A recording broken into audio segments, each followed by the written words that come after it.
भक्तमाल श्री सुदामा जी की कथा। सुदामा जी भगवान कृष्ण के परम मित्र थे। आज भी संसार में उदाहरण दिया जाता है कि मित्रता हो तो कृष्ण सुदामा के जैसा। यद्यपि भगवान कृष्ण द्वारका के सम्राट थे और सुदामा बिल्कुल गरीब ब्राह्मण थे, इसलिए कहा जाता है, कहाँ सुदामा बापुरो कृष्ण मिताई योग। उसके बाद भी सुदामा निष्काम भक्त थे। कभी जीवन में भगवान से कुछ पाने की कामना नहीं की। उनका जीवन अत्यंत कष्टमय बीता। खाने खाने को तरसते रह गए, फिर भी भगवान से याचना के ख्याल से कभी मन में विचार नहीं लाया। पत्नी को यह बात जब मालूम हुई कि भगवान कृष्ण जो द्वारिका के राजा हैं, पति से बोली कि आप वहां जाइए और भगवान के से मिलके आइए। यदि कुछ दे देते हैं तो बड़ी कृपा होगी। सुदामा जी भी सोचे कि चलो इसी बहाने दर्शन हो जाएगा, और दर्शन की लालसा से पड़ोस से 4 मुट्ठी चूड़ा ला करके उनकी पत्नी फटे पुराने कपड़े में बांध करके दे देती है, और सुदामा हरिनाम लेते हुए द्वारिका की ओर चल देते हैं। धीरे धीरे द्वारिका में जब पहुंचते हैं और कृष्ण का परिचय पूछने लगते हैं, तो उनकी दरिद्रता को देख करके बहुत लोग उपहास भी उड़ाए, लेकिन सुदामा हिम्मत नहीं हारे और अंत में किसी द्वारपाल ने जा करके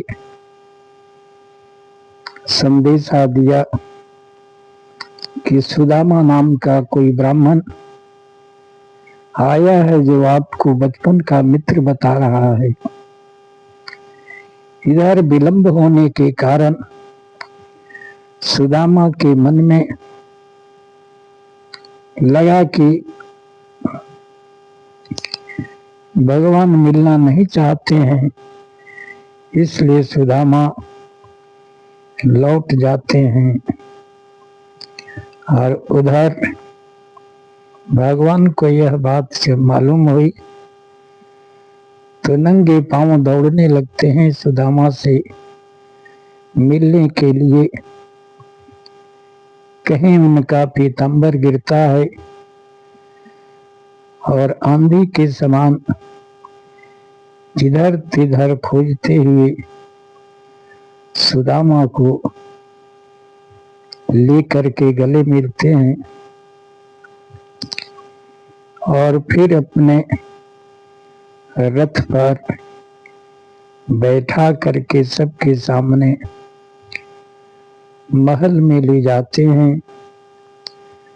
महल की स्त्रियां भी आश्चर्यचकित हो जाती हैं कि आज तक भगवान से मिलने के लिए सभी लोग लालायित रहते हैं।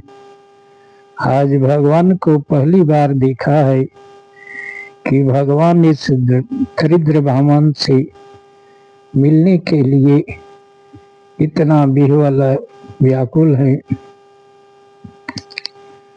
पलंग पर बैठा करके अपने हाथ से सोने की परात में जब पैर धोने लगते हैं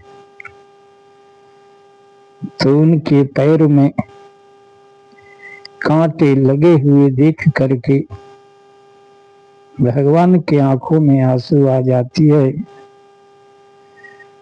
पानी परात छियो नहीं, नए नन के सुवर्ण से पग धोए। पानी से नहीं बल्कि सुदामा की दशा देख करके आंसू से ही पैर धो दिए। हाय महादुख पायो सखा तुम, हाय तय न तय दिन खोए।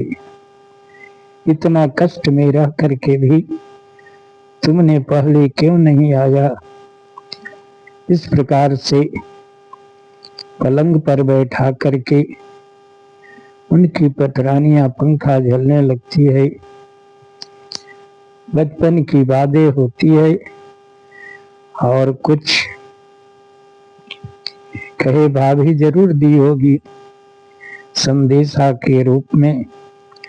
सुदामा लाज से छिपाए हुए थे, उन चूड़ों को भगवान ने जबरदस्ती छीन लेते हैं और एक मुट्ठी खाए एक लोक दे दिए, दूसरा मुट्ठी खाए दूसरा लोक।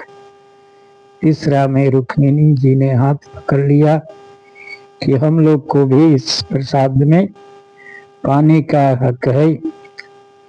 इस प्रकार चूड़ा खा करके मानो सुदामा के दरिद्रता को ही खा लिया।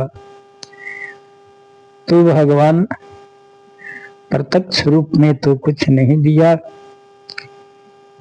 लेकिन भगवान और मनुष्य में यही अंतर है कि मनुष्य देता कम है, बताता ज्यादा है, और भगवान देते बहुत है, उसको भी गुप्त रखते हैं। और जैसे भगवान कृष्ण की नगरी द्वारका थी, सुदामा नगरी को भी वैसा ही बना दिए और सुदामा को धन्य कर दिए।